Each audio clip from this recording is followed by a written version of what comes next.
The galaxy was old. It had seen the rise and fall of countless empires. It had watched species evolve, spread across the stars, and sometimes fade into nothing. But in all its ancient history, the galaxy had never seen anything quite like the creatures from the small blue planet called Earth. The Galactic Council had a name for worlds like Earth. They called them Deathworlders. These were planets so dangerous, so hostile, that no sensible life should ever develop there. Earth had everything that made a death world terrible. Its gravity was crushing. Its weather changed without warning. Storms, earthquakes, and floods destroyed entire regions. Predators hunted at every level of the food chain. The very air was filled with oxygen, a gas so reactive that it could burn flesh and corrode metal. And yet, against all logic, life had not only survived on Earth, it had thrived. Humans had crawled out of that nightmare world and reached for the stars.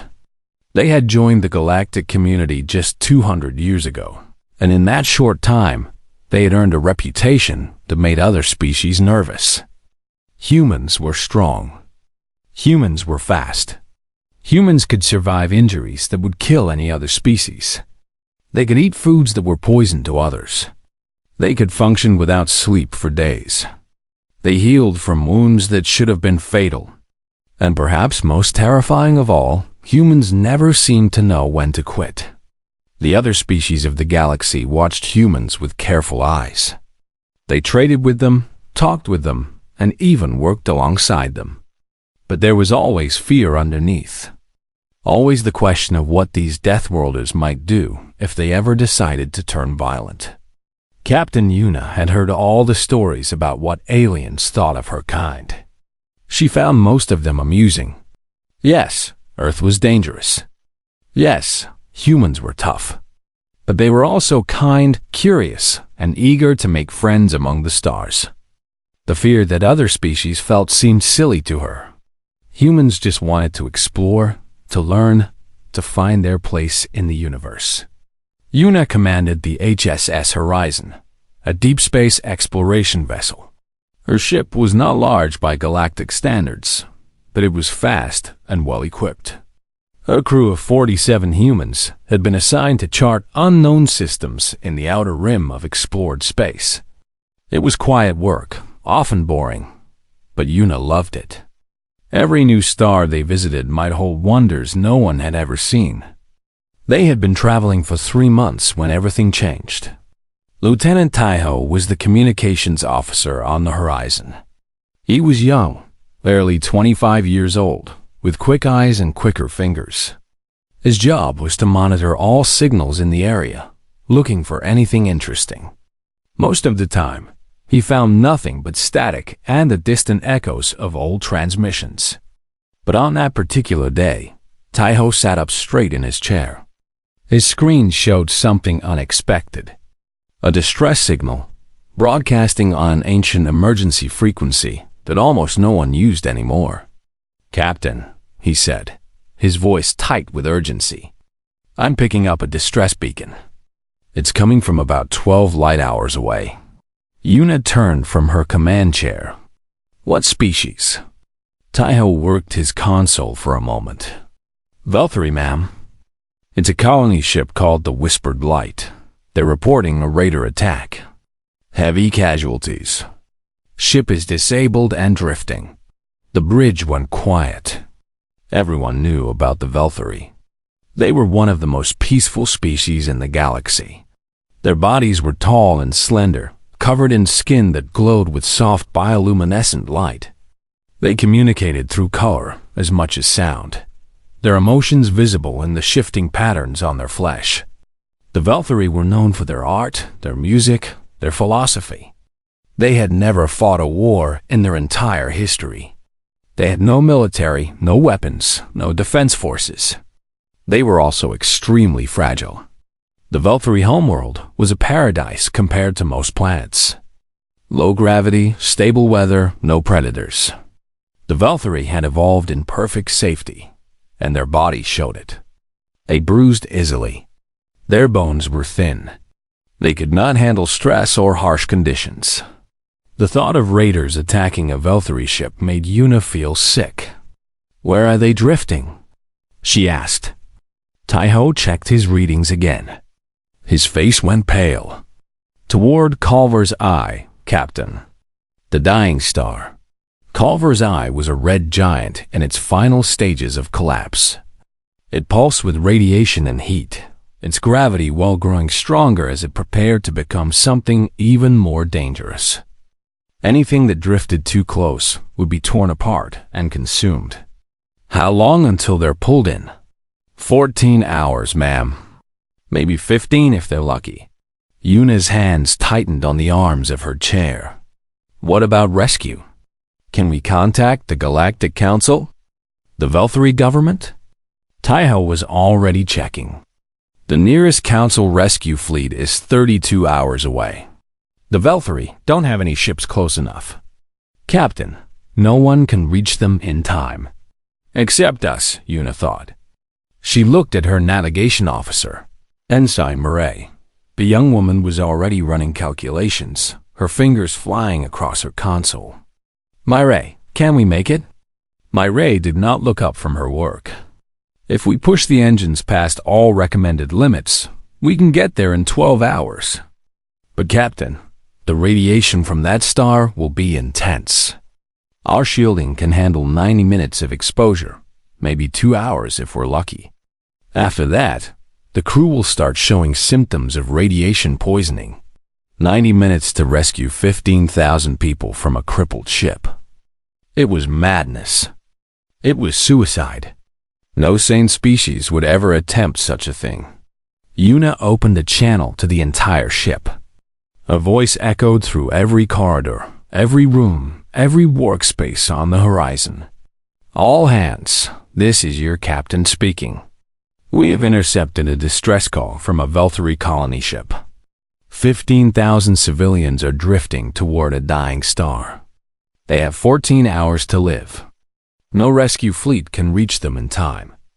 We can, but it will mean pushing our ship to its limits and exposing ourselves to dangerous radiation." She paused, letting her words sink in. "I will not order anyone to take this risk. This is strictly volunteer only. If you want to participate in this rescue, raise your hand now. If not, no one will think less of you." In the engine room, Chief Engineer Junho raised his hand without hesitation. In the medical bay, Medic Yunji did the same. On the bridge, Taiho, Murray, and every other officer lifted their hands high. Throughout the ship, in every section and every department, hands went up. Not a single person refused. Una felt her heart swell with pride. This was humanity. This was what it meant to be from a death world. Not the strength or the toughness or the ability to survive terrible conditions. It was this, the willingness to run toward danger when others needed help. Navigation. Set course for the whispered light. Maximum speed. "Yes, Captain." The horizon turned toward the dying star and began to fly. The horizon screamed through space at speeds that made the hull shake and groan. The stars outside the windows stretched into long lines of light as the ship pushed faster and faster. Inside, the crew worked without rest, preparing for what was to come. Chief Engineer Junho lived in the engine room during those 12 hours. He was a big man with rough hands and a gentle voice. He had spent 20 years keeping ships running, and he knew machines better than he knew most people. The engines of the horizon were good engines, reliable engines. But they were not built for this kind of punishment. "Easy now," Junho whispered to the machines as they whined and complained. "Just a little more. Just a little longer.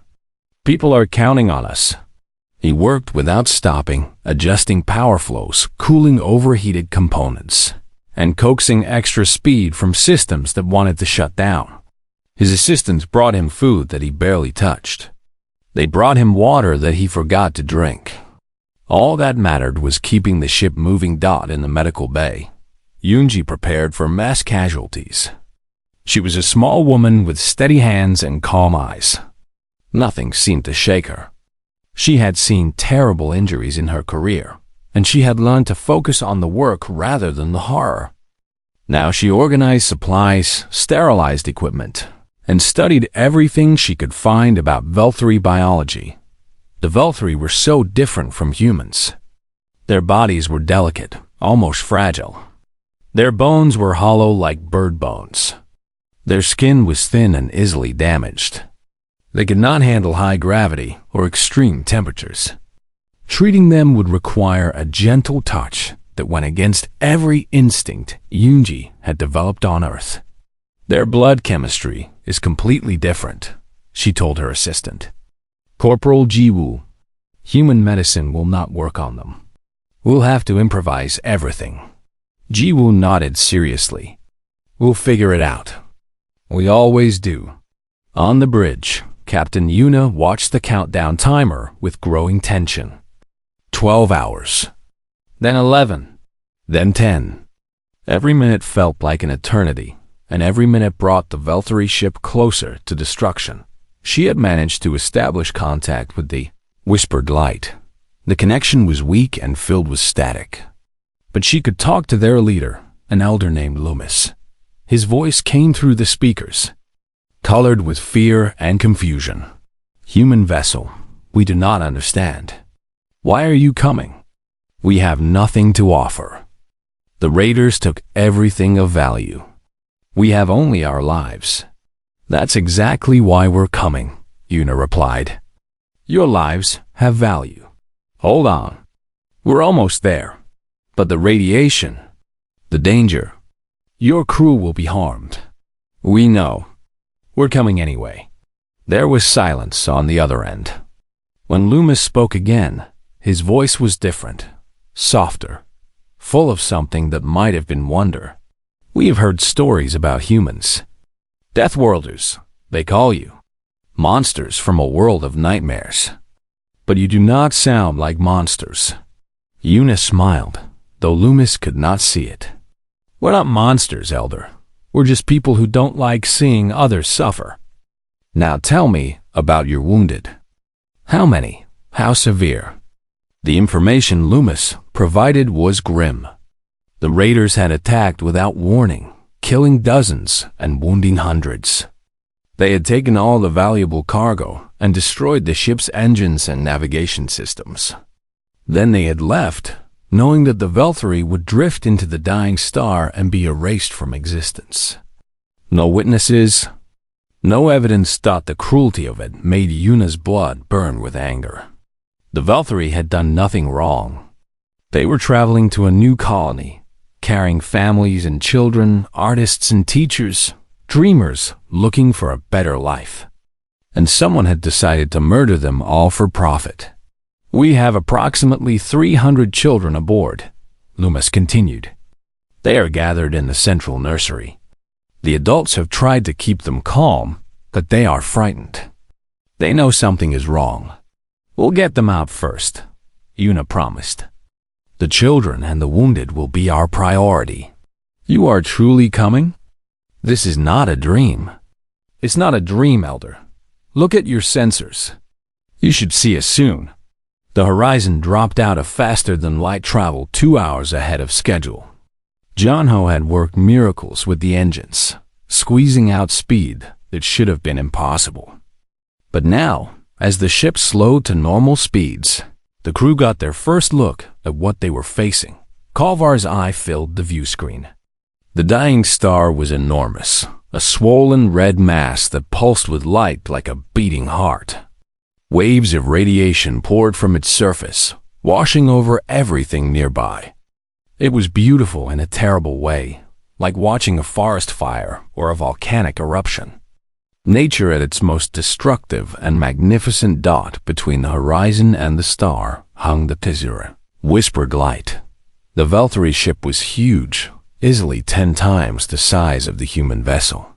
Its design was organic and flowing, with curves and spirals that made it look more like a sea creature than a spaceship. Once, it must have been beautiful. Now it was a ruin, Hull breaches gaped along its sides, venting atmosphere into space. Entire sections had been torn open by weapons fire. The ship listed badly to one side, its engines dark and dead. Emergency lights flickered weakly through the windows, showing that some power remained, but not much. Life signs? Yuna asked. Tactical Officer Do Yoon ran his scans. 15,047, Captain. They're clustered in the central sections where the hull is still intact. But the ship is breaking apart. Structural integrity is failing. How long until it comes apart completely? Hard to say. Maybe 3 hours. Maybe less. Yuna did the math in her head. 90 minutes of safe radiation exposure. A ship that might break apart in 3 hours. 15,000 people to evacuate. It was impossible. The numbers simply did not work, but impossible had never stopped humans before. All hands, prepare for rescue operations. Shuttle teams, suit up. Medical teams, stand ready. Engineering, I need every shuttle we have launched in 10 minutes. The Horizon had only 8 shuttles. Each could carry about 50 people if they packed them tight. That meant multiple trips back and forth, all while the radiation cooked them and the ship fell apart around them. Lieutenant Hyun-woo led the first boarding team. He was a soldier by training, big and strong, with a face that had been scarred in a dozen different battles. He looked exactly like the kind of monster that aliens feared when they thought of Deathworlders. But beneath that rough exterior was a heart that could not stand to see suffering. Remember, he told his team as they suited up, these people are fragile. Gentle hands. Soft voices. They're terrified, and we probably look like nightmares to them. So be kind, be patient. Show them that humans aren't what they've heard. His team nodded. They understood. This was not a military operation. This was a rescue, and rescues required compassion as much as strength. The shuttles launched, flying toward the dying ship. As they approached, the radiation alarms began to sound. The clock was now ticking, 90 minutes. 15,000 lives. One chance, Don Hyun-woo looked at the crippled Valkyrie ship growing larger in his shuttle's windows. Somewhere in there, children were crying and wounded were dying, and an entire civilization was waiting to learn if the monsters from the Deathworld would save them or let them burn. He gripped his safety harness and prepared to find out. The inside of the whispered light was worse than anything the humans had imagined. The air was thin and cold, barely enough to breathe. Emergency lights cast everything in dim red shadows. The walls, once smooth and beautiful, were now cracked and broken. And everywhere, there were Valkyrie. They huddled in groups, their bioluminescent skin flickering with fear. When the first humans stepped through the airlock, the Valkyrie shrank back, their lights dimming to almost nothing. They had heard the stories. They knew what Deathworlders looked like. Big, solid, built for violence. The humans in their bulky radiation suits looked even more terrifying than usual. Hyun-woo removed his helmet. The air was bad, but not immediately deadly. He wanted the Valkyrie to see his face, to understand that there was a person inside the suit. "We're here to help," he said, keeping his voice soft and calm. "We're going to take you to our ship. You'll be safe there. I promise." An elderly Valkyrie stepped forward. His skin was pale blue, and his lights were weak with age and exhaustion. This was Elder Loomis, the one who had spoken with Captain Yuna. "You came," Loomis said. His voice trembled. "You actually came." "Of course we did. Now please, we don't have much time. Where are the wounded?" The rescue began in chaos and gradually found order. Human teams spread throughout the ship, following Valkyrie guides to different sections. They found wounded in makeshift medical areas, children in the central nursery, families clustered together in whatever rooms still had breathable air. The Valkyrie were so light, That was the first thing every human noticed. They weighed almost nothing compared to humans. A full-grown adult Veltari could be carried like a child. This made the evacuation faster, but it also reminded the humans of just how fragile these beings were. Medic Ijunji set up a triage station in the main corridor, sorting the wounded by how badly they were hurt. Her hands moved with practiced speed, but she had to force herself to be gentle. Human medical training taught you to work fast, to grip firmly, to move with purpose. But that approach would damage these delicate creatures. Easy, she whispered to herself as she treated a Veltari with burns along one side. Gentle, soft, you're not on Earth anymore. Corporal Jiwoo worked beside her, bandaging wounds and administering what little pain relief they could safely give. The Veltari medicines had been destroyed in the attack, and human drugs were too strong for their systems. All they could offer was comfort and care. One wounded Veltari, a young female with lights that flickered between purple and gray, grabbed Yoonji's arm as she was being treated. "Why?" she asked. "Why do you help us? We are nothing to you." Yoonji looked at her with warm eyes.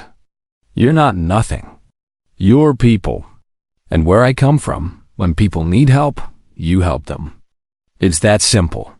The Veltari's lights shifted to something softer, something that might have been gratitude. She had no words to respond, so she simply held Yoonji's hand for a moment before letting go. In the nursery, Yoonwoo faced his greatest challenge. 300 children, ranging from tiny infants to young teenagers, all staring at him with huge, luminous eyes. Their lights were dim with fear.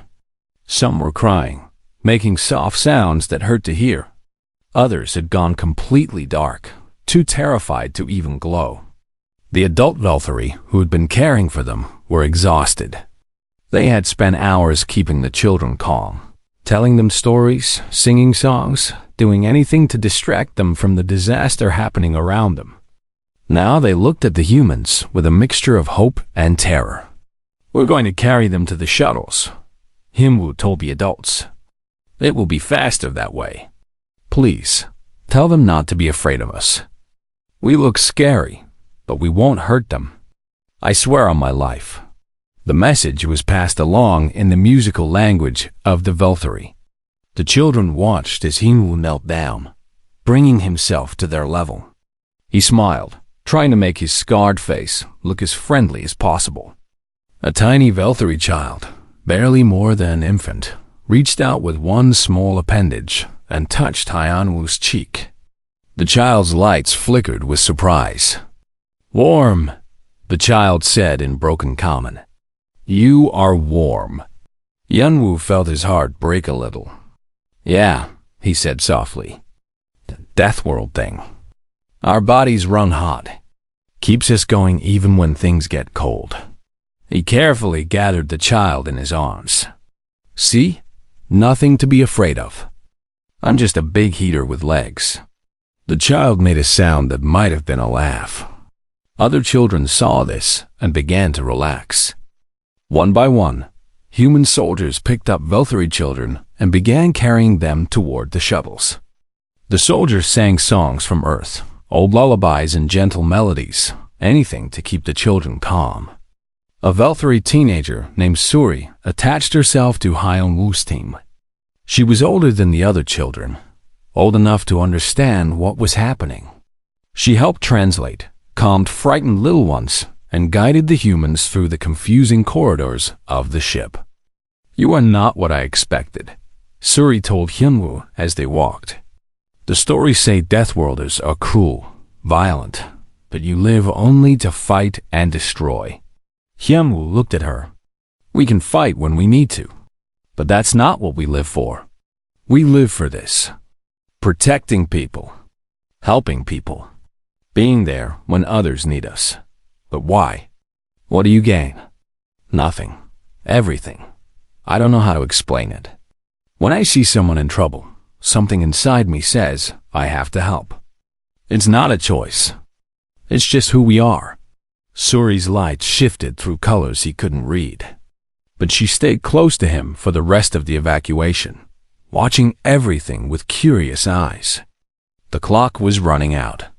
The radiation was building up in their bodies with every passing minute.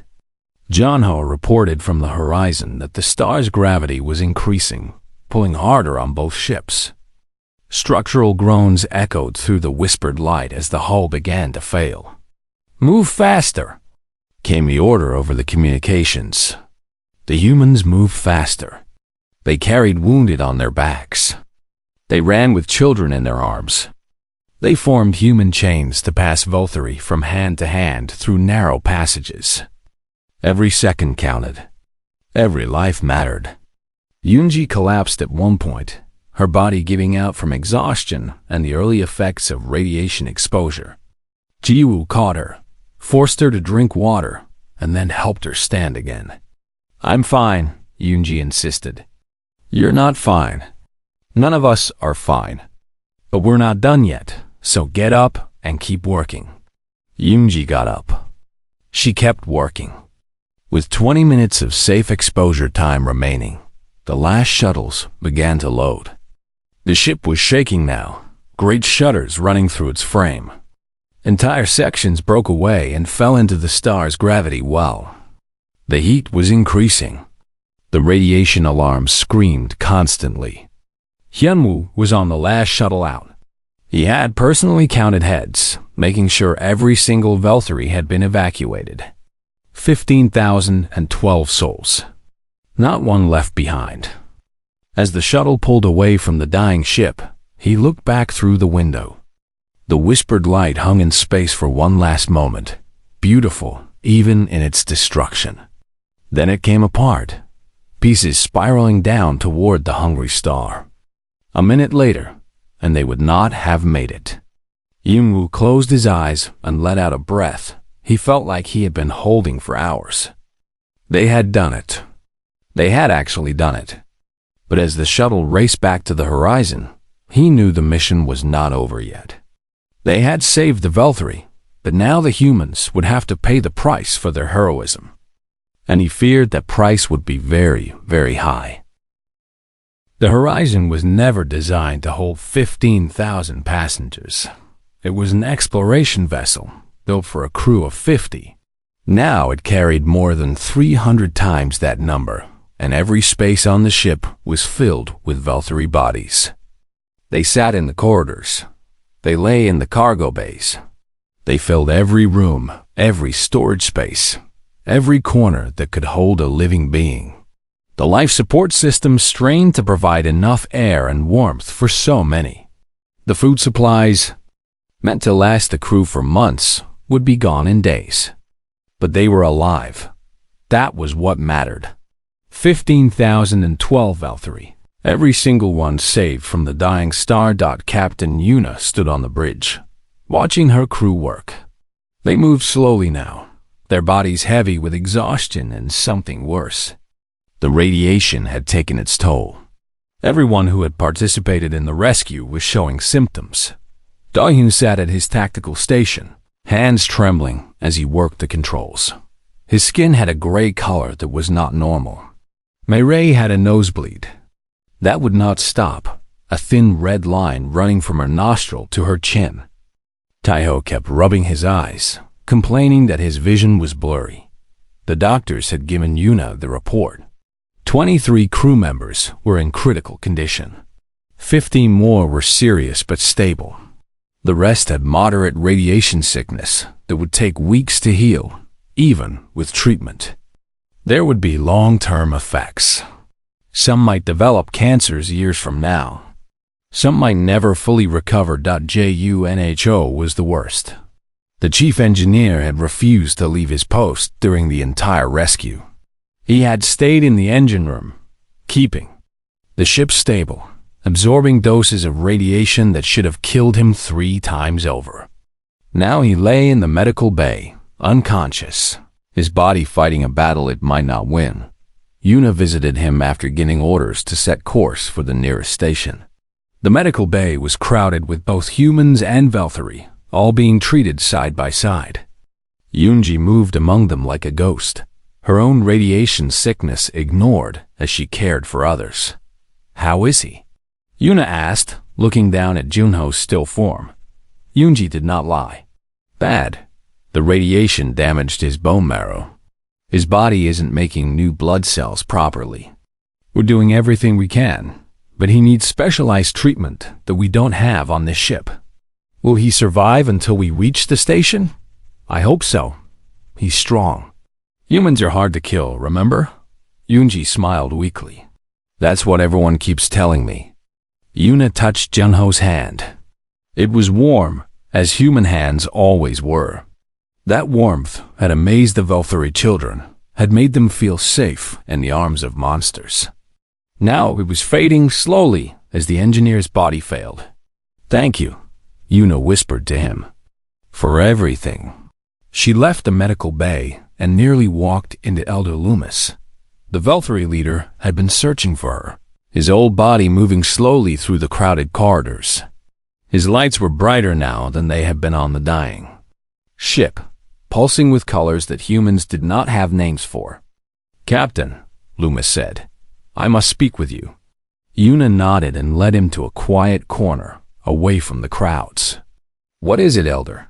"I have been watching your people. Since we came aboard, I have seen things that I cannot explain. Your crew members are sick. Many are badly hurt, and yet they work. They care for my people. They give up their own beds, their own food, their own rest. They smile at our children and comfort our wounded. Why?" Yuna leaned against the wall, feeling her own exhaustion pressing down on her. "Because that's what needs to be done. Your people are hurt and scared. Our people can help, so we help. But your crew is suffering too." "Yes, and they would suffer more if they had to watch your people die. That's how humans are built, Elder. We feel the pain of others as if it were our own.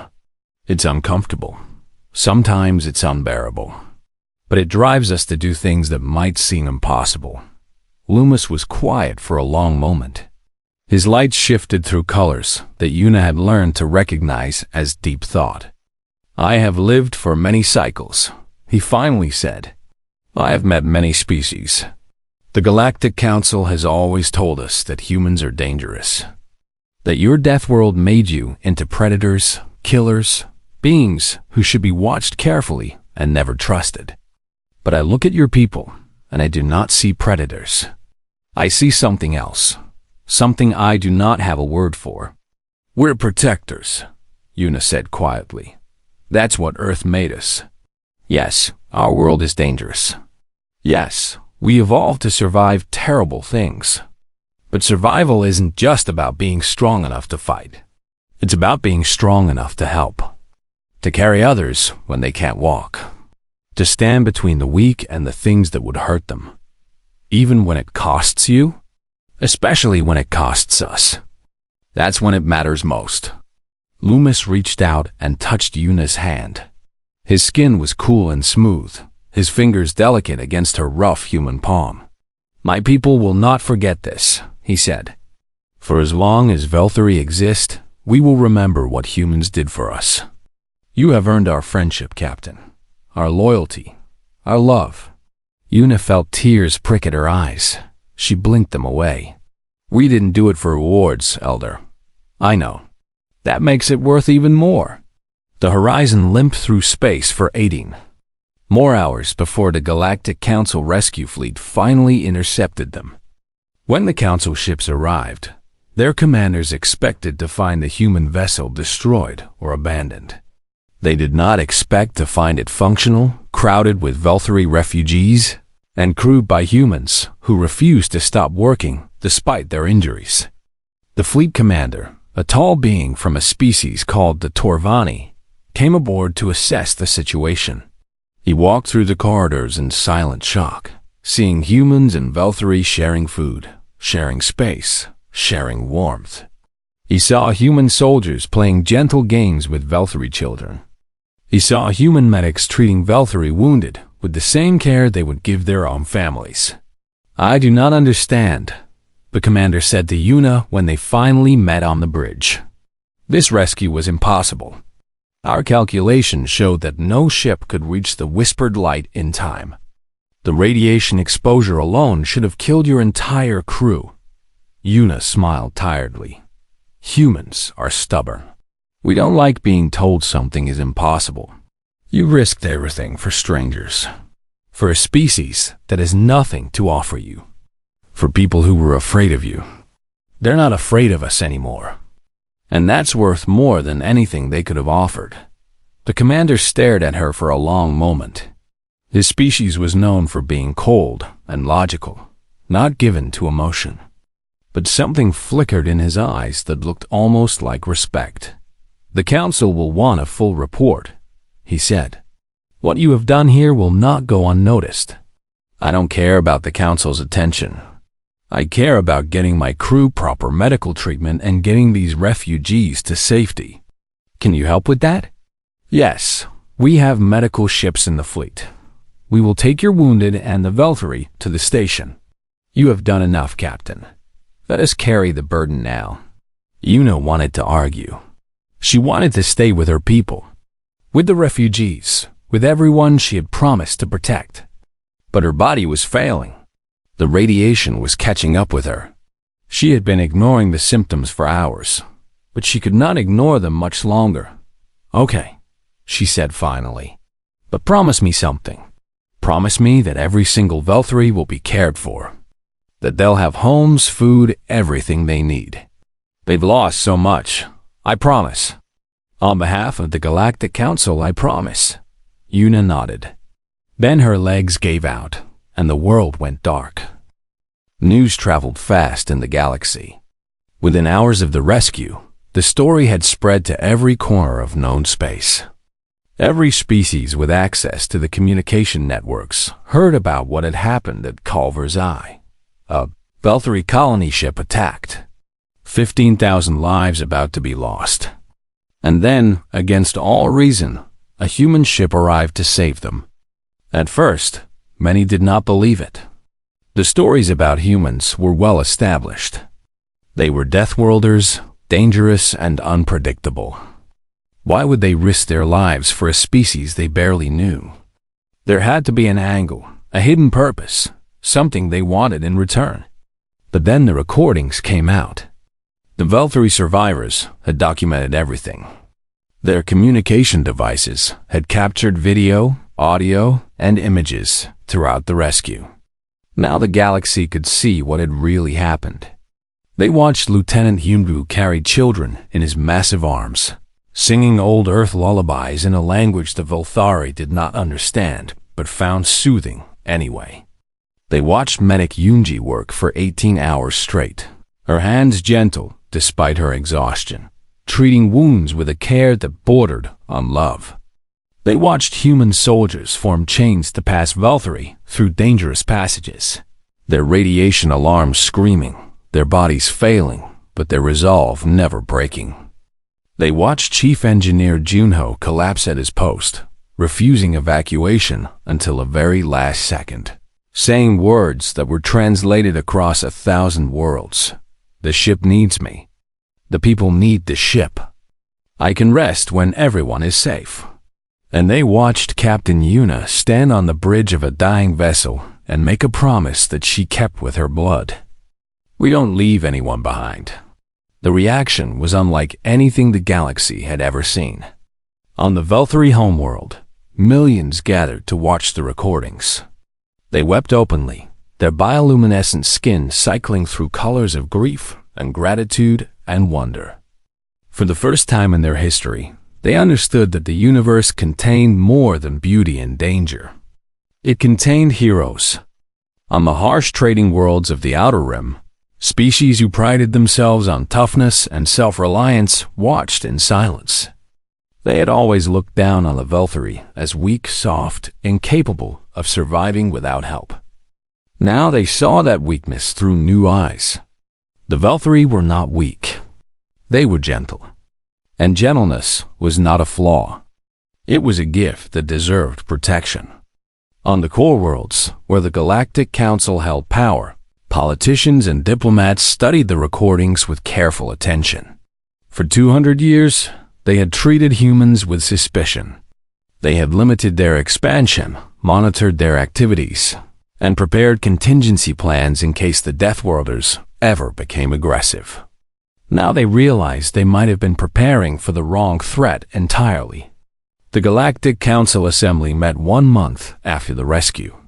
Representatives from every major species gathered in the Great Hall, their seats arranged in a massive circle that symbolized the equality of all voices. The Valkyrie representative was given the floor first, as tradition allowed the injured party to speak. The representative was Elder Loomis himself.